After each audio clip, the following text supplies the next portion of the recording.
আসসালামু আলাইকুম, স্বাগতম। আজকের ভিডিওতে সঙ্গে আছি আমি আশিকুর রহমান। এটিএম কার্ড আমাদের দৈনন্দিন জীবনের একটি গুরুত্বপূর্ণ অংশ হয়ে দাঁড়িয়েছে।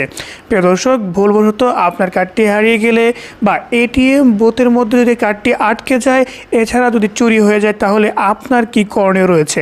দর্শক, অধিকাংশ মানুষই কিন্তু এটা জানে না। সো ভিডিওটা অনেক গুরুত্বপূর্ণ, আশা করি প্রথম থেকে শেষ পর্যন্ত দেখবেন।